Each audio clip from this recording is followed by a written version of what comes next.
FM, Rádio Brasil Central. Em Goiânia, 7-1. Agora, pela Rádio Brasil Central e RBC FM 90,1, o Mundo em sua casa. O jornal falado de maior tradição no Centro-Oeste brasileiro. O Mundo em sua casa. A informação em cima do fato. Um mundo de notícias no começo do dia. O Mundo em sua casa tem a marca da Rádio Brasil Central e da RBC FM 90,1. Hoje é sexta-feira, dia 9 de novembro de 2012. Bom dia, você ouvinte. Bom dia, Gil Bonfim. Bom dia, Karine Pinheiro. Bom dia, você que ouve o Mundo em sua casa. O Mundo em sua casa. Confira agora os destaques de hoje. Irmão de Delúbio Soares está entre os maiores beneficiários do PT Nacional. Assaltantes levam R$60 mil de concessionária de veículos. Quadrilha é presa suspeita de fraudar programa de seguro-desemprego. Índio morre em confronto com a Polícia Federal na divisa de Mato Grosso com Pará. Dirceu chama de exagerada a decisão do STF de reter passaportes de réus. CBF anuncia que Copa das Confederações terá 6 sedes. Goiás terá Serra Dourada lotado no jogo da classificação. Esses e outros assuntos a partir de agora aqui no Mundo em sua casa. Agora são 7:02. O Mundo em sua casa. Tempo e temperatura. A previsão do tempo para hoje em Goiânia é de céu nublado encoberto com pancadas de chuva e trovoadas isoladas. A temperatura máxima pode chegar aos 30 graus. E a umidade relativa do ar fica entre 95% e 55%. Neste momento, ainda com chuva fina, os termômetros marcam 20 graus. O Mundo em sua casa. Manchetes dos jornais brasileiros. O Globo, fronteiras fechadas. Polícia Federal alerta aeroportos para evitar fuga de mensaleiros. Folha de São Paulo, transição chinesa. Líder chinês afirma que corrupção ameaça país. O estado de São Paulo, republicanos admitem ceder por pacto fiscal nos Estados Unidos. Correio Brasiliense, plano de saúde de servidor agoniza. A GEAP, que atende a funcionários públicos federais, está com rombo de quase 100 milhões de reais. Valor econômico, o benefício de acordo salarial terá renovação automática. Estado de Minas, Natal engarrafado, aumento de 10% no fluxo de veículos em dezembro, em meio a obras, deve agravar os gargalos em Belo Horizonte. Jornal do Comércio, Arena 1, pessimistas 0. Pernambuco derrotou a desconfiança dos críticos e está confirmado como uma das sedes da Copa das Confederações. 0 hora, aeroportos em alerta para evitar fuga de condenados do mensalão. Brasil Econômico, Dilma diz que não decidirá sobre o projeto de royalties sob pressão. Destaque do jornal O Popular, maioria dos homicídios é por motivo fútil. Conte até 10, dê uma chance à paz. Diário da Manhã, moradores de rua, vida carrasca. Agora são 7:05. O Mundo em sua casa. A política em Goiás. Câmara Municipal de Goiânia vai realizar audiência pública na próxima semana que visa discutir soluções para os arrastões na capital. A onda de violência em Goiânia foi tema de vários discursos de parlamentares na tribuna da Câmara Municipal. O que mais chamou a atenção dos vereadores foi a sequência de arrastões em bares e restaurantes. Foi pensando nisso que o vereador Anselmo Pereira, do PSDB, decidiu promover uma audiência pública a ser realizada na semana que vem. A Câmara reflete o anseio e a preocupação do munícipe.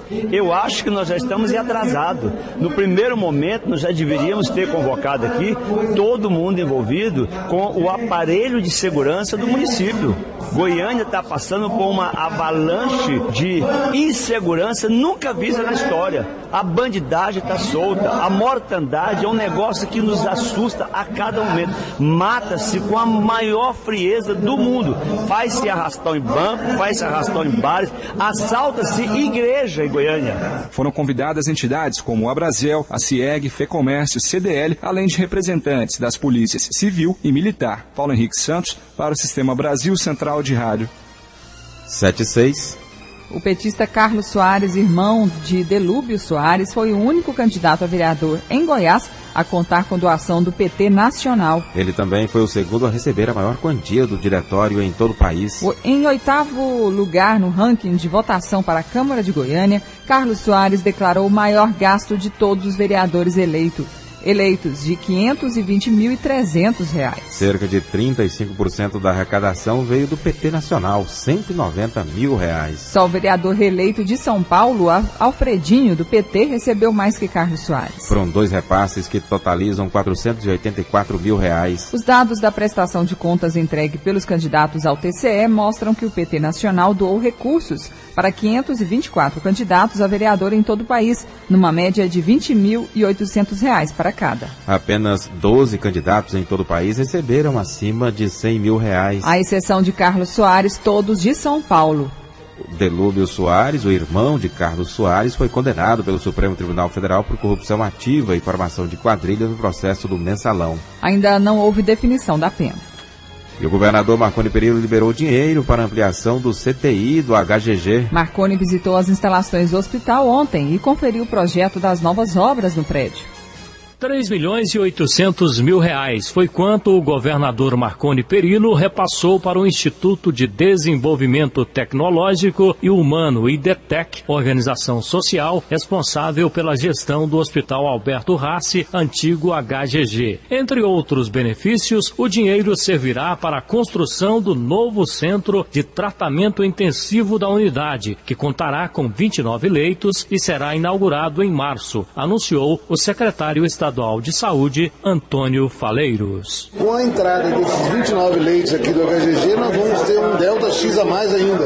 Lá no Hugo já colocamos em funcionamento. Então, em todos os locais nós estamos colocando leitos de UTI e aqui é esse ponto de start, de pontapé inicial para a reforma de uma UTI bastante moderna que vai ser instalada aqui, dando espaço para outras áreas também serem ampliadas. Ao visitar o hospital e anunciar a liberação do dinheiro, o governador disse que o atendimento que o Alberto Rassi presta hoje mostra a importância das organizações sociais e criticou os opositores, que até hoje não foram conhecer o trabalho. Posicionamento ideológico, partidário, às vezes ou quase sempre equivocado, de pessoas que nunca viram aqui para ver e não querem, se recusam hoje a vir aqui para ver o que aconteceu.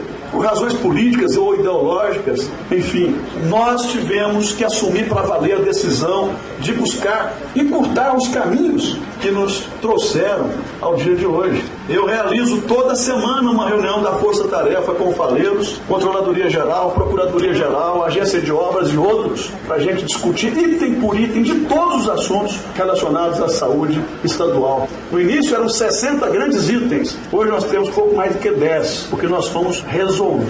Na ocasião, representantes do IDETEC anunciaram que o aparelho de ressonância magnética do hospital, que estava estragado há quase 6 anos, volta a funcionar a partir da próxima semana, após passar por uma manutenção que custou R$230 mil. Álvaro Maia para o Sistema Brasil Central de Rádio.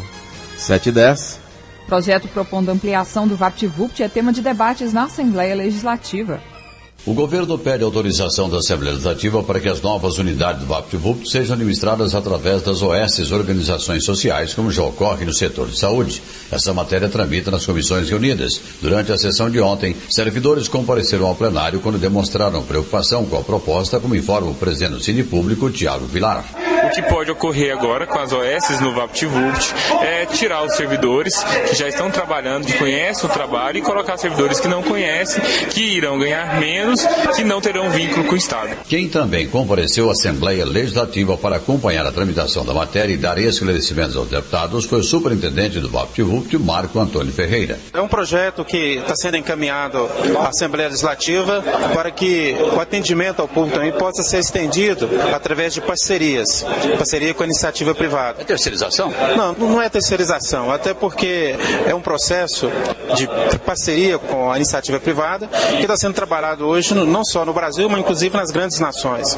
Agora, o que nós temos essa confirmação, essa segurança do governador, que as atuais unidades do VaptVupt, elas continuam do jeito que estão, comandadas pelo Estado, com a gestão através do Estado, através da Segplan, da superintendência do VaptVupt, onde as atuais unidades, elas não sofreram nenhuma alteração.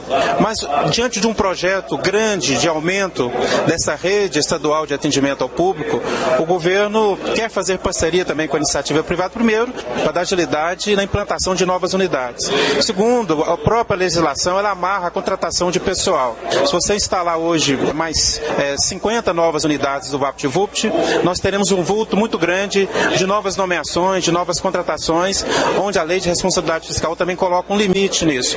E através de organizações sociais, através de parceria com a iniciativa privada, será possível que o governo possa expandir esse programa de uma forma mais ágil, de uma forma eficaz, e que todo o estado de Goiás, nas suas principais cidades, possa ser contemplados com esse programa. Ao chegar a casa e ao receber sugestões, a matéria vai sofrer modificações, segundo o líder do governo, o deputado Hélio de Souza, do DEM. O projeto, ao entrar na casa, ele foi questionado por servidores públicos, foi questionado por servidores dos VaptVupt, e o governo entendeu que, dentro do relatório, deveríamos contemplar 3 pedidos. O primeiro, que a FAPEG e a UEG e também as unidades do VaptVupt que estão funcionando não seriam, então, nesse caso, dirigidas por OS. Isso aí está praticamente acertado, é uma decisão de governo, e que caberá buscarmos, dentro dessa lei, determinar que só serão dirigidas por OS as unidades que tiverem sido criadas após as 30 unidades VaptVupt que estão já funcionando. E ontem foi mais um dia sem votações no plenário e sem reuniões das comissões por falta de quórum, fato que vem se tornando rotina e irritando vários parlamentares que comparecem às sessões. Libório Santos, Sistema Brasil Central de Rádio. 7h13.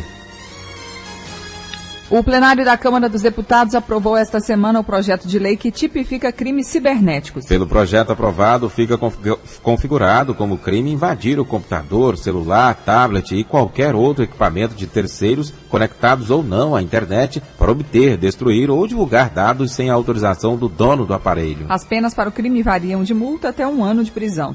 Também serão punidos aqueles que produzirem programas de computador para permitir a invasão dos equipamentos. A lei segue para a sanção da presidente Dilma Rousseff e começa a valer 120 dias depois da publicação no Diário Oficial da União. Para saber mais sobre a nova lei, vamos conversar agora com Danilo Rios, presidente da Comissão de Direitos de Informática da OAB Goiás. Bom dia. Bom dia. Qual que é a avaliação que o senhor faz para a tipificação desse crime e a pena imposta? Olha, é um começo. O Brasil, em relação ao mundo, está muito atrasado ao que concerne as tipificações dessas condutas delituosas, dos crimes eletrônicos ou crimes cibernéticos, como chamam. Mas é o início, porque a nossa legislação, ela data de 1939. E então ela era incapaz de reprimir os danos causados pelos miliantes. É incapaz de reprimir, então, os crimes praticados pela internet? Até a sanção dessa lei, a lei nacional era totalmente incapaz. Não só a lei material, que é o que trata o Código Penal, como a lei processual do processo penal, também dificulta a investigação e a punição desses criminosos. Por isso que eu falo que é o início de uma longa caminhada. Por que isso? Porque agora que foi dado o primeiro passo em tipificar essas condutas praticadas no âmbito da informática, Agora nós vamos ter que nos ajustar às leis processuais, inclusive a Constituição da República. A Constituição da República, no inciso 12, artigo 5º, ela traz uma limitação de investigação muito grande no que concerne às provas legais ou ilegais. O inciso 12 proíbe investigação no âmbito de e-mails e HDs, porque ela traz o direito de intimidade do cidadão. E ali a única exceção é a escuta telefônica por ordem judicial. Danilo, a lei tipifica crimes de invasão de equipamentos. Como fica a situação de crimes como mensagens de racismo e bullying eletrônico? A mensagem de racismo e o bullying eletrônico, esse é tranquilo, porque a lei, o contexto legal brasileiro, dentro de suas leis esparsas e dentro do Código Civil, está para proteger o cidadão nesse sentido. Você identificando o autor, fica mais fácil de responsabilizá-lo. Porque aí nós temos um conjunto de aplicação de leis. O que era problemático eram os crimes praticados com o computador diretamente ou através do computador. Esses eram muito complicados. Um exemplo aos ouvintes. Se você entra num banco e rouba ou furta o dinheiro de um banco, fisicamente, se for mal armado é roubo. Se for sem violência, é furto. Mas se você utiliza o computador para entrar no site do banco e dali transferir informação que equivale a dinheiro para outra conta, não é nem furto e nem roubo. Ou não era, né? Que agora tem a tipificação na nova lei. Não era nem furto e nem roubo.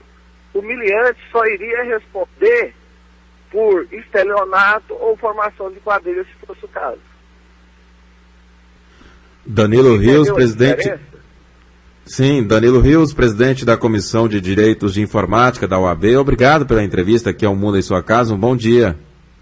Bom dia, mas fica o aviso. A lei é boa, ela traz títulos abertos que não estão engessados e vai proteger o cidadão. Só temos que continuar evoluindo.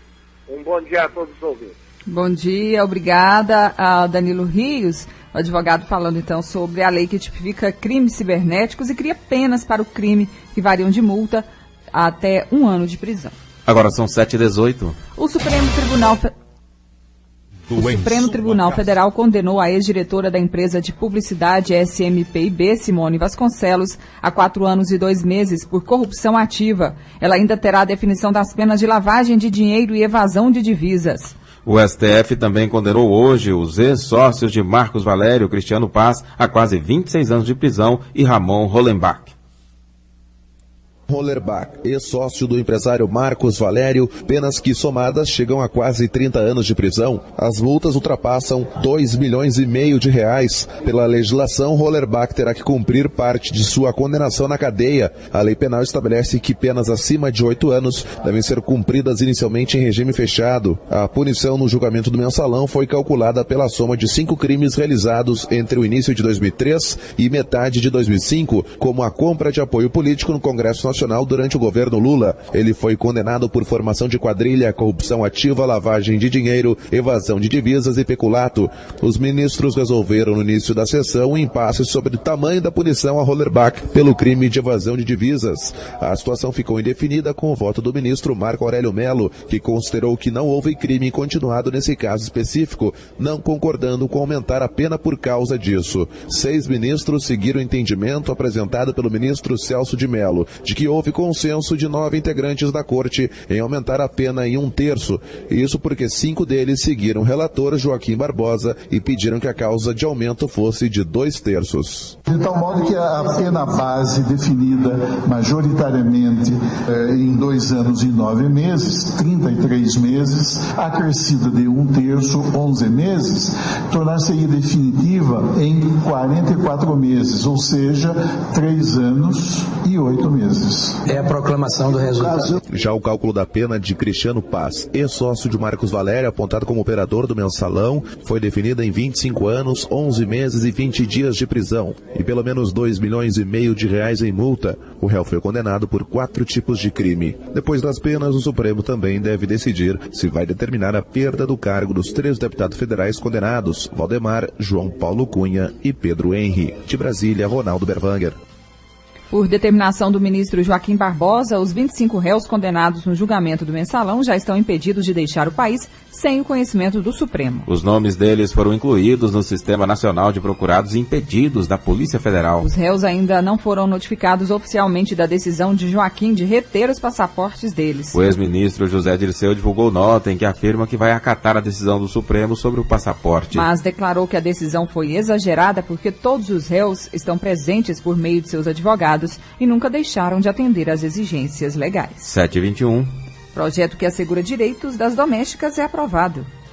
A proposta de emenda constitucional que amplia direitos trabalhistas das empregadas domésticas foi aprovada em uma comissão especial na Câmara dos Deputados. A medida, conhecida como PEC das empregadas, define a jornada de trabalho dessas profissionais em 44 horas semanais, garante hora extra e adicional noturno. Para o presidente da ONG Doméstica Legal, Mário Avelino, a aprovação do projeto é uma vitória para o setor. No entanto, ele ressalta que esta medida deve vir acompanhada de outras que evitem que o custo de ter uma empregada doméstica encareça, especialmente para a classe média. São direitos justos e merecidos ao trabalhador doméstico, mas que pelo fato de aumentar o custo, ele se torna uma coisa que pode ser prejudicial, porque muitos empregadores, principalmente a classe média, estão especulando que vão demitir suas domésticas por causa do aumento de custo. O maior receio da entidade e dos profissionais da área é que com a PEC a informalidade aumente. Porém, a deputada Benedita da Silva, do PT, que deu o parecer à proposta, garante que isto não acontecerá. Se você não tiver adequadamente trabalhando em uma casa que possa oferecer essa segurança, você vai optar, evidentemente, por um outro tipo de serviço. Você tem hoje um mercado que está oferecendo outras oportunidades para esse tipo de trabalhador.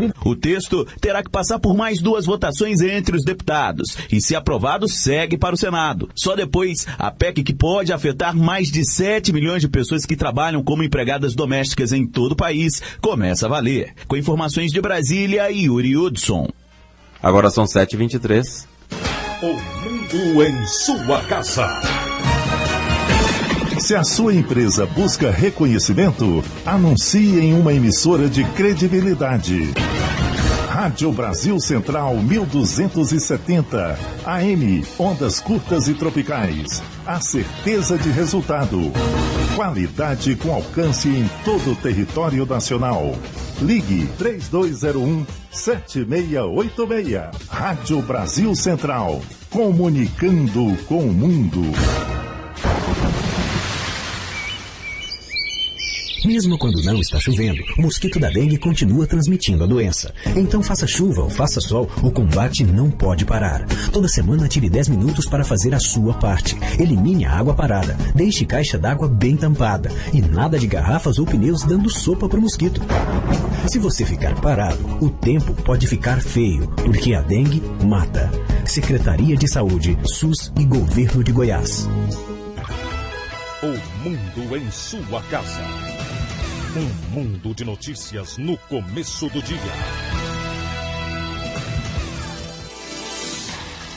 Representantes da Associação Brasileira de Parentes e Amigos de Vítimas de Acidentes Aéreos vão se reunir às 5 horas da tarde de hoje com familiares das vítimas do acidente com helicóptero da Polícia Civil, que aconteceu em maio deste ano no município de Piranhas. O objetivo do encontro é orientar as famílias das vítimas sobre os processos indenizatórios. 7 policiais e o autor da chacina de Doverlândia, que vitimou 7 pessoas, estavam retornando da Fazenda do Boi, nas proximidades da cidade de Piranhas, onde haviam acabado de fazer a segunda parte da reconstituição da chacina, quando a aeronave caiu. A segunda reconstituição foi conduzida pelo superintendente da Polícia Judiciária em Goiás, delegado Antônio Gonçalves, e pelo delegado de Porá, Vinícius Batista. Estavam no helicóptero os delegados Jorge Moreira da Silva, Antônio Gonçalves Pereira dos Santos, Osvalmir Carrasco Melati Júnior, Vinícius Batista da Silva e responsável pelo inquérito da chacina, Bruno Rosa Carneiro, e 2 peritos, os primos Fabiano de Paula Silva, lotado em Iporá, e Marcel de Paula Oliveira, lotado em Quirinópolis,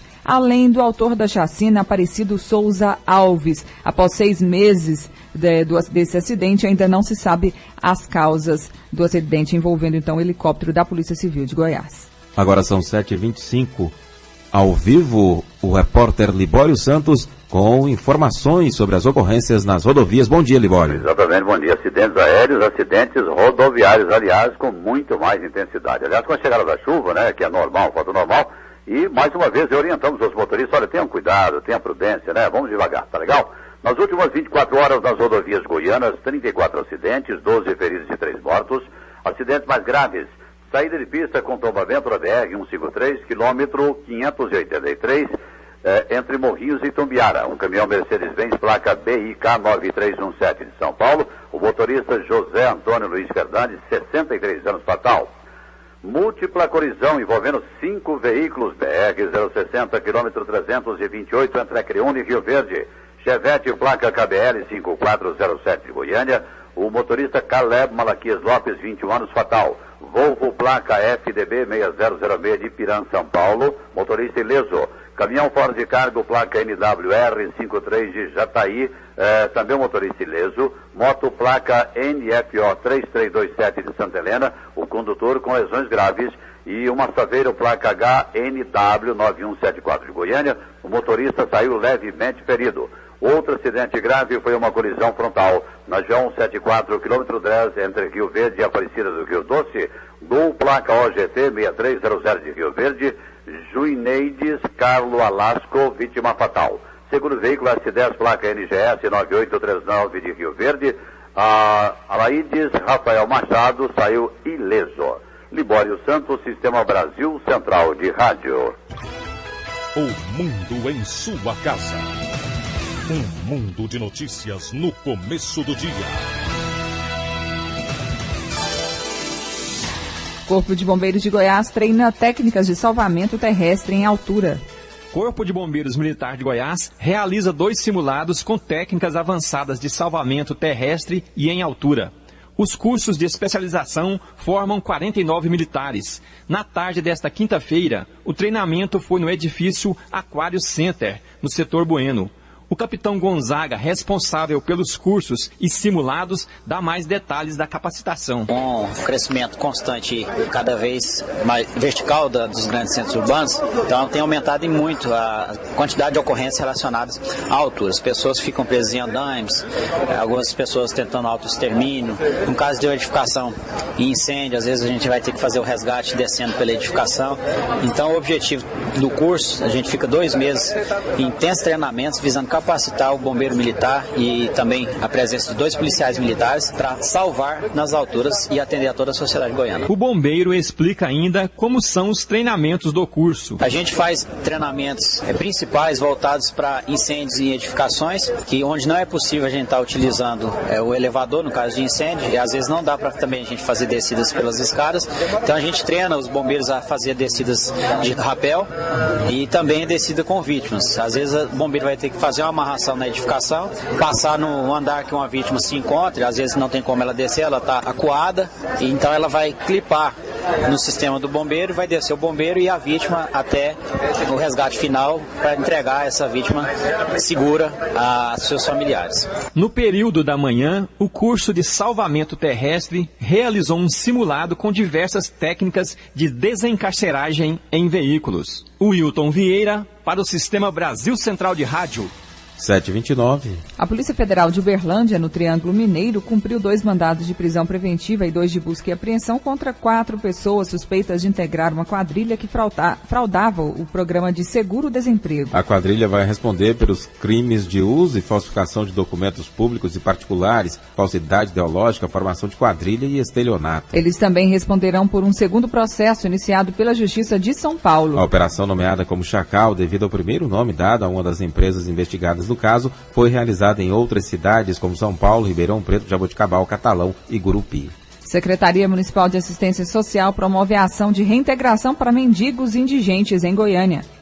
A Operação Anjos da Rua vai levantar dados sobre o perfil das pessoas em situação de mendicância em Goiânia. 50 profissionais participam do trabalho, que abrange 40 pontos da capital, onde se verifica a permanência de homens e mulheres de diversas localidades do estado e de outras partes do Brasil. O objetivo é oferecer alternativas de reinserção familiar, como explica o secretário municipal de Assistência Social, Darcy Acorce. Nosso trabalho é um trabalho de convencimento. Agora, diante da situação grave que nós estamos vivendo, com essas mortes que estão aparecendo aí, nós montamos uma equipe extraordinária, que estarão fazendo um levantamento da situação de cada morador, se ele mora em Goiânia ou se são de cidades do interior ou de outros estados, quais são as necessidades que ele tem, quais são as vontades, se eles querem voltar para a família deles, querem voltar para o interior, querem voltar para outro estado, ou se eles querem, por exemplo, ficar na casa da acolhida, se há necessidade de assistência médica ou de assistência jurídica, nós estaremos dando todo esse tipo de assistência para fazer com que eles se sintam um pouco mais protegidos no lugar em que eles estão. De acordo com o secretário, a SEMAS vai ajudar algumas dessas pessoas a retornarem às cidades de origem, custeando passagens rodoviárias. Com a chegada do final de ano, Darcy Acorce faz um apelo à sociedade para evitar doações em dinheiro. Não dê esmola. A esmola que você está dando é a esmola que vai ser transformada em crack. Normalmente esse dinheiro não é para a comida nem para necessidades vitais da pessoa, mas é para o consumo da droga. A Operação Anjos da Rua deve continuar nos próximos dias, até que todos os pontos de abrangência sejam visitados. Após o levantamento, a Prefeitura vai definir outras ações para o combate à violência entre os moradores de rua e o aumento da criminalidade. Ao ser abordado por um pedinte, basta ligar 0800 62 1177 para acionar o atendimento especializado da Secretaria Municipal de Assistência Social. Márcia Alves para o Sistema Brasil Central de Rádio. Agora são 7h32. Assaltantes levaram na tarde passada R$60 mil de uma concessionária de veículos localizada na Avenida Mutirão com a T50 no setor Bueno. Segundo a Polícia Militar, 3 homens chegaram na loja em 2 motos. Um ficou de fora enquanto os outros 2 entraram e se dirigiram à parte da concessionária que está em obra. A dupla rendeu o administrador da construção, que entregou todo o dinheiro. A polícia acredita que o trio de assaltantes já sabia que ontem era dia de pagamento dos funcionários, já que o alto valor de dinheiro estava no local.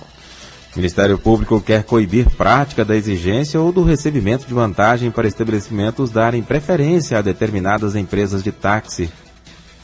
O Ministério Público recomendou que a Agência Municipal de Trânsito, empresas de radiotáxi, taxistas, motoristas auxiliares e estabelecimentos como hotéis, hospitais, clínicas, bares, restaurantes e colégios tomem medidas para eliminar a prática da exigência ou do recebimento de vantagem para dar preferência a determinada empresa de táxi. De acordo com o diretor do Departamento de Táxis da AMT, Leondenis Quirino da Silva, o órgão não tinha conhecimento dessa prática. A AMT já receberam algumas informações que tem essa prática de serviço perante os taxistas, mas não temos prova suficiente que está acontecendo esse fato. O que acontece? O Ministério Público está certo, que recebeu essa denúncia e agora que ele está nos comunicando à AMT e do qual nós vamos tomar as devidas providências. Nós vamos fazer uma reunião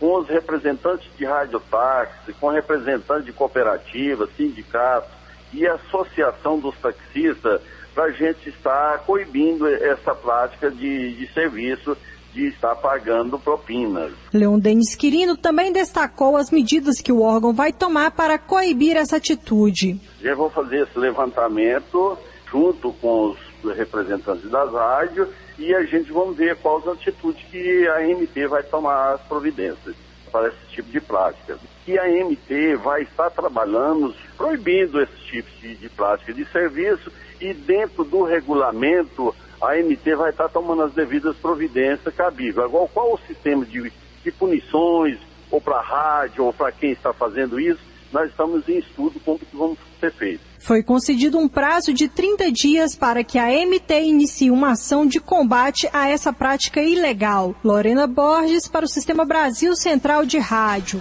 Agora são 7h35. A Polícia Militar prendeu na tarde de ontem 2 homens acusados de promover um arrastão em um pit dog próximo ao estádio Serra Dourada e em outros 2 próximos ao supermercado Pão de Açúcar na última terça-feira. E 2 pessoas foram presas em Mineiros, no interior do estado, com cerca de 300 quilos de maconha. Segundo a Polícia Militar, a droga estava em um carro que transitava em uma estrada vicinal em Chapadão do Céu. Os homens foram detidos em uma residência no setor Mansões Paraíso, em Aparecida de Goiânia. A polícia informou que um dos detidos já possui antecedentes criminais e que eles vinham do Mato Grosso do Sul e entregariam a droga em Goiânia. A dupla e a droga apreendidas serão encaminhadas para a delegacia de Jataí. O Ministério Público Federal em Goiás discute o tráfico internacional de seres humanos. O curso sobre tráfico internacional de seres humanos, migração e imigração, que está sendo realizado de quarta-feira passada até hoje no Ministério Público Federal em Goiânia, apresenta 4 discussões: o enfrentamento ao tráfico humano, eixo preventivo e atenção à vítima, as cadeias de exploração sexual infantil e de tráfico de pessoas, atuação trabalhista no enfrentamento ao tráfico humano e o enfrentamento repressivo ao tráfico humano, a investigação policial. Este último tema apresentado pelo delegado da Polícia Federal, Luciano Dornelas. Nós temos tido aí, primeiramente, uma mudança de rota dessas meninas e dessas pessoas que estão sendo aliciadas para fins de exploração sexual, né? O Brasil tem mudado a feição dele, tem deixado de ser um país de imigração, de saída de pessoas, e passar a ser um país de imigração, de entrada de pessoas, e isso aí tem tido reflexo também na questão do tráfico. Eu creio que o maior impulsionador disso aí, a maior mola propulsora é, sem dúvida, a mudança da situação econômica do país também, que tem melhorado. A quantidade de estrangeiros vindo hoje para o Brasil com interesse de estabelecer residência aumentou bastante, e do outro lado os países europeus têm sofrido com a crise econômica perdas de postos de trabalho, e isso faz com que haja cada vez mais a vinda de imigrantes para o Brasil. Goiás ainda é um dos países onde essas pessoas que são aliciadas partem, mas também é um país de trânsito, se considerado, por exemplo, a situação de bolivianos que entram por países vizinhos, Peru, Bolívia, e vão ser aliciados em São Paulo. Nesta sexta-feira, último dia do evento, a discussão ficará por conta do Procurador da República, Luiz Fernando Chagas Lessa, que abordará o tema enfrentamento repressivo ao tráfico humano, cooperação jurídica internacional. O encerramento do evento está marcado para o meio-dia desta sexta-feira. Jânio Rodrigues para o Sistema Brasil Central de Rádio. Agora são 7h38. Secretaria de Meio Ambiente fiscaliza rios e lagos em Goiás para evitar a pesca predatória no período de Piracema. De acordo com a legislação federal, a pesca, o consumo e o transporte de qualquer quantidade de peixe nessa época do ano é proibida, seja em rios, lagos e lagoas marginais. Segundo a superintendente de fiscalização da SEMAR, Gabriela Deval Borges, a meta é garantir o maior número de reprodução da fauna aquática em território goiano e evitar a pesca predatória. Nós estamos no período do defeso, que vai de 1º de novembro a 28 de fevereiro, onde a pesca ela é suspensa para a preservação da espécie, porque como é uma migração dos peixes, eles sobem os rios, então você vai encontrar uma concentração maior de cardumes. Então, sim, por isso que o pescador predador, ele gosta dessa época do defeso. Mas lembrando que, como no ano passado, isso não será permitido a pesca no estado de Goiás no período do defeso. Gabriela Deval explica que a pesca amadora é permitida apenas em reservatórios e somente para consumo no local. Quem descumprir a legislação tem todo o material apreendido e é punido criminalmente. A SEMAR tem 5 postos de fiscalização e 2 equipes móveis que percorrem as regiões mais procuradas para a pesca, como Serra da Mesa e Rio Araguaia. Márcia Alves para o Sistema Brasil Central de Rádio. 7h39. Instituto Histórico e Geográfico de Goiás completa 80 anos. Instituto Histórico e Geográfico de Goiás realizou ontem sessão magna em comemoração aos 80 anos da entidade. Durante a solenidade, 43 pessoas foram homenageadas com as medalhas Luiz Palacim, Francesco Tosi Colombina e professora Gilca Vasconcelos. O presidente do IHGG, Aidenor Aires Pereira, explicou quais são os critérios de escolha dos homenageados. Bom, no correr desses 80 anos, muita gente contribuiu, muitas instituições, para que o Instituto cumprisse seus objetivos. Nós temos uma parceria permanente com o governo do Estado, com o município, com algumas empresas, então nós estamos homenageando as pessoas que ajudaram a manter o Instituto, os associados que mais se destacaram nos trabalhos com relação ao Instituto e, de certa forma, são pessoas que acompanham o dia a dia da vida do Instituto. O presidente também destacou qual é o papel que o Instituto desempenha na conservação da história goiana. O Instituto surgiu para desenvolver os estudos da geografia e da história de Goiás. E hoje ele se dedica a, primeiro, reunir entre seus associados os mais importantes historiadores, geógrafos e pesquisadores da cultura de Goiás. Depois mantém um acervo bibliográfico, hemeroteca, mapas e documentos da história de Goiás, que é sempre procurado pelos pesquisadores. E também desenvolve atividades, como publica livros, publica revista, realiza seminários. Agora mesmo nós realizamos um seminário, a Invenção de Goiás. Então, são múltiplas atividades, todas ligadas ao cuidado com a memória do Estado.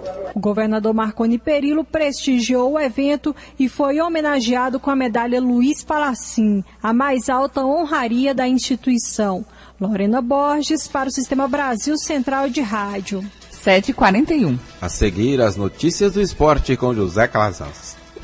O mundo em sua casa. Oi, amigo, tudo bem com você? Tudo bem sim, e você? Tô muito feliz, comprei um carrinho novo, você quer ver? Uau, quero! Onde a gente se encontra? Na porta da escola? Pode ser. Depois da aula? Pode ser. Se quiser eu te empresto, você vai adorar. Legal! Não conta pra sua mãe, tá? Pode deixar, até lá. Você sabe com quem seu filho conversa pela internet? Nem ele. Denuncie. Disque 100, Ministério Público de Goiás.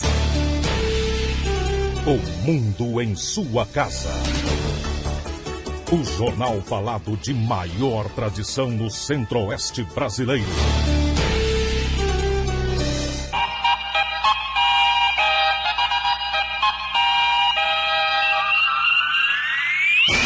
O mundo em sua casa. Esporte. Bom dia. Neymar confirmado no Santos para o jogo com o Atlético amanhã no Gama. O diretor de futebol do Atlético, Adson Batista, confirmou o interesse na contratação do técnico René Simões, que se desligou da diretoria de São Paulo, participava das categorias de base daquele clube. No entanto, Adson Batista foi bem enfático e disse que a situação do clube é ruim na questão financeira. Ainda não há um planejamento definido para a próxima temporada. Adson Batista quer que o novo treinador chegue a qualquer momento, para que antecipe a programação visando o ano de 2013. Sábado, o Atlético estará em campo contra o Santos, com a presença do atacante Neymar, que ontem foi julgado no STJD e acabou pegando uma pena bem leve, uma multa e participar de ações sociais. Eric Maravilha, para o Sistema Brasil Central de Rádio. 7h43. A Copa das Confederações, que será disputada em junho do ano que vem, terá 6 sedes. Brasília vai receber o jogo de abertura e Belo Horizonte, Fortaleza, Salvador, Recife e Rio de Janeiro terão 3 jogos cada uma. A FIFA confirmou na mesma reunião de ontem em São Paulo que definiu as sedes, que os ingressos para o torneio custarão de R$ 28,50 a meia entrada a R$ 418 a mais cara. E encarada como um teste para a Copa do Mundo de 2014, a Copa das Confederações já tem 7 dos 8 participantes conhecidos. Brasil, país sede, Espanha, campeã mundial, Itália, representante da Europa, Uruguai, outro representante da América do Sul, o México, América Central e Caribe, da CONCACAF, Japão, representando a Ásia e Tahiti, a Oceania. A última vaga será de um país da África, a ser definida na Copa Africana de Nações no próximo mês de fevereiro. 7h44. Vila Nova pode anunciar nesse final de semana o nome de seu novo treinador.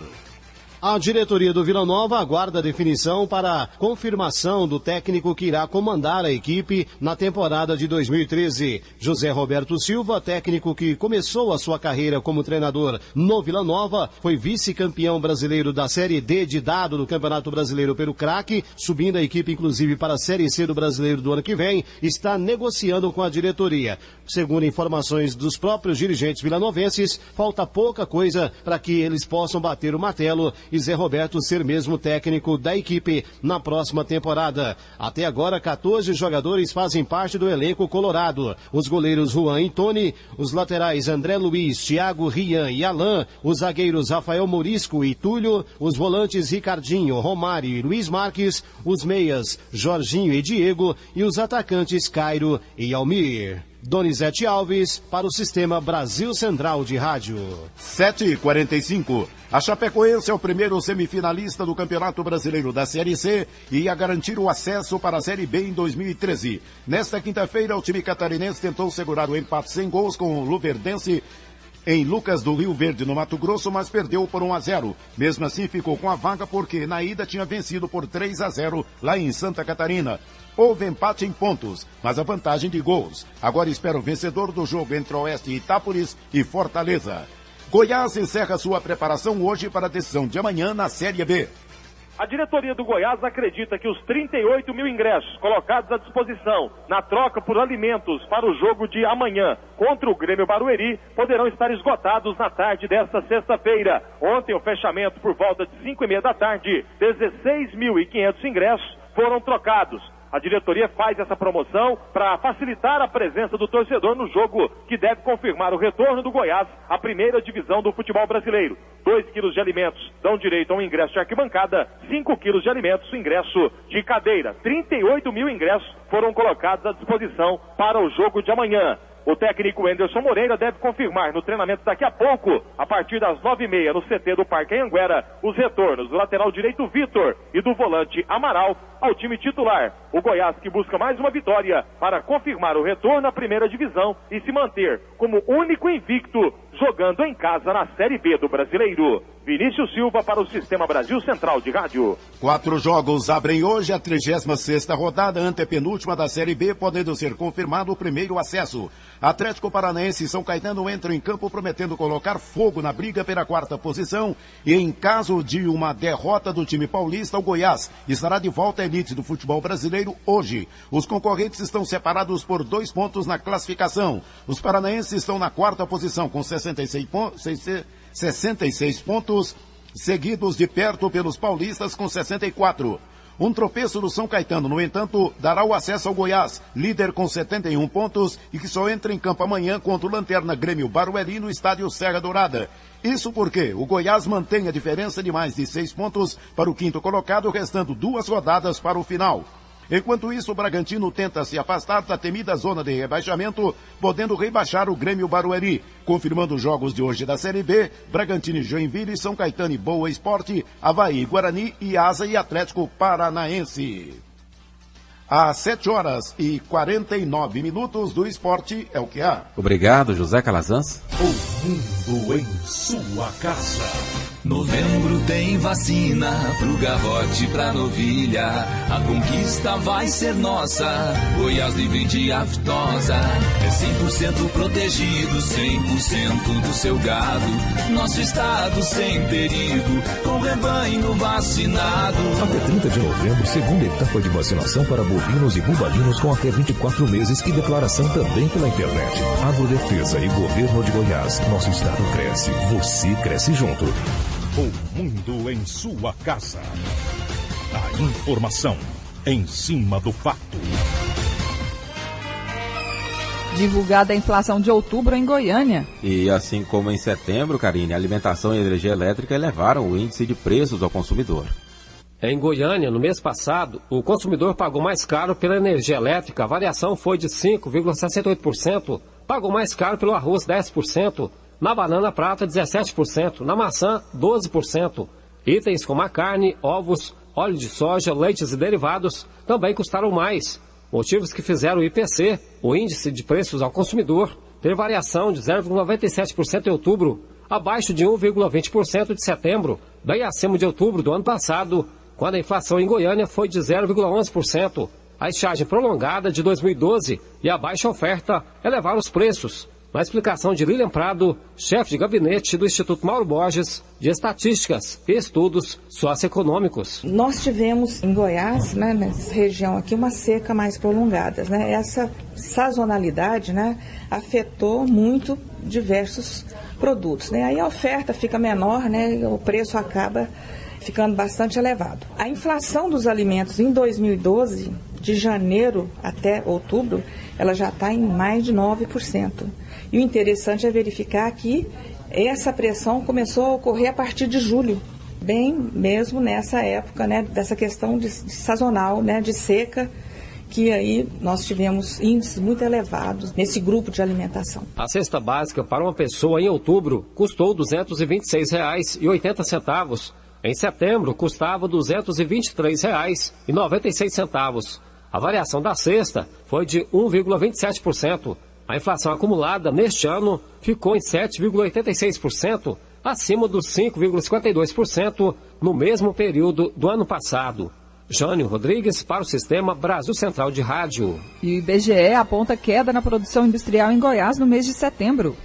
Pesquisa do IBGE aponta queda de 2,9% na produção industrial de Goiás no mês de setembro em comparação com agosto. Este foi o pior número do Brasil. Por outro lado, o estado ainda tem o maior índice acumulado do país em 2012, 3,6%. Uma das poucas unidades da federação com estatística positiva. O chefe da unidade do IBGE em Goiás, Edson Vieira, aponta os motivos da queda. A gente tem na economia goiana um setor de produção de alimentos e bebidas forte. Então esse setor tem um peso grande na indústria goiana e acabou influenciando negativamente essa produção industrial do estado, né? O setor que mais caiu, o setor que, na comparação com o mesmo mês do ano passado, caiu mais de 10%, caiu 10,8%.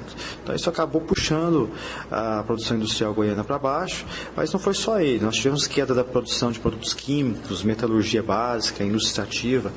Esse mês foi um mês que de fato não foi bom para a indústria goiana e nem para a brasileira. O IBGE faz essa pesquisa em 14 locais, né? Desses 14, incluindo o Brasil, 12 tiveram queda. Edson Vieira explica também os números positivos de Goiás. Tanto no acumulado do ano quanto no acumulado dos últimos 12 meses, o estado de Goiás continua à frente da economia nacional. Isso tem muito a ver com o que tem acontecido na indústria de produção de produtos químicos aqui no estado. Essa tem alavancado em muitos meses essa produção industrial goiana. Na comparação com o mesmo mês do ano anterior, a queda na produção industrial em setembro foi de 7,5%. Já no índice acumulado dos 9 meses de 2012, o setor industrial de Goiás avançou 3,6%. Wilton Vieira, para o Sistema Brasil Central de Rádio. 7,53. A produção de petróleo no Brasil teve uma queda de 8,4% em setembro, em comparação com o mesmo período de 2011. Os números foram divulgados ontem pela Agência Nacional de Petróleo. De acordo com a Petrobras, a falta de manutenção de suas plataformas em anos anteriores é responsável pela baixa na produção da companhia este ano. A estatal já anunciou que o resultado de queda se repetirá no ano que vem. Agora 7,53. O governo federal vai investir no programa de alfabetização na idade certa. Governo federal, por meio do Pacto Nacional pela Alfabetização na Idade Certa, vai investir 2,7 bilhões de reais nos próximos 2 anos para que as crianças brasileiras sejam plenamente alfabetizadas até os 8 anos. De acordo com dados do Ministério da Educação, a média nacional de crianças não alfabetizadas até essa idade chega a 15,2%. Para o presidente do Conselho Estadual de Educação, José Geraldo Oliveira, essa medida é importante, mas não será capaz de acabar com o problema. É um plano importante que merece o apoio de toda a sociedade e, contudo, não altera a questão estrutural. É do financiamento da educação, que é insuficiente, que está em discussão no projeto de lei 8.035/2010, que aprova o Plano Nacional de Educação, e que não teve a sua aprovação até hoje, apesar de o seu período de vigência iniciar-se ao 1º de janeiro de 2011. Além do que, a própria Constituição contém uma restrição inexplicável, que é a de excluir da garantia da universalização as crianças de 0 a 3 anos. O presidente do Conselho ainda apontou qual é a situação de Goiás nesse cenário. Eu diria que o estado de Goiás não está entre aqueles com maior índice de alfabetização, mas também não está entre os de menor índice, porque isso varia de 5% a 35%, com a média de 15,2%. Ele está na média, mas é uma situação mais do que preocupante e angustiante que exige medidas concretas e estruturais para que seja alterada essa relação e para que possamos fazer a correção da desigualdade educacional no Brasil, que é um fator de atraso social e descompromisso com a cidadania plena que é necessária para a implementação do Estado Democrático de Direito. A menor taxa registrada é na região sul, com índice de 4,9% de crianças não alfabetizadas. Lorena Borges, para o Sistema Brasil Central de Rádio. 7h55. Parceria do governo estadual e o UFG garante qualidade de obras rodoviárias.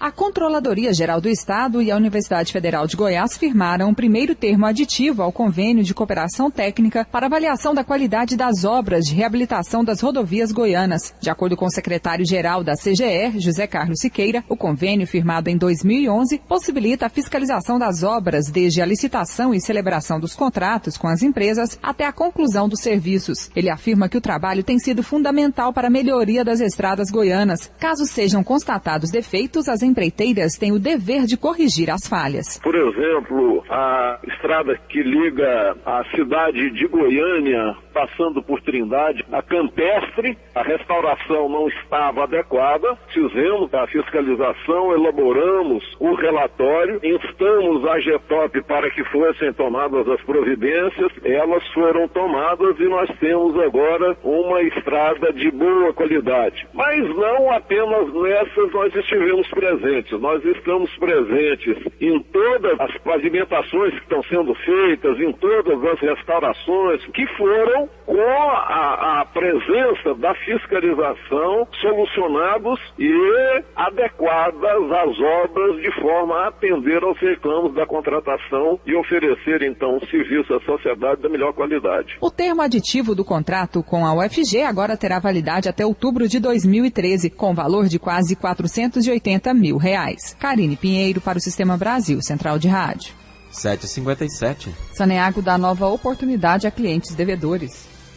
Na expectativa de receber as dívidas de quase 600 devedores, a Saneago está participando da 7ª Semana Nacional de Conciliação, iniciativa do Tribunal de Justiça de Goiás, que vai até a próxima quarta-feira. O superintendente de marketing da Saneago, José Alves Alencar, afirma que a empresa prevê o comparecimento de 80% dos clientes em débito.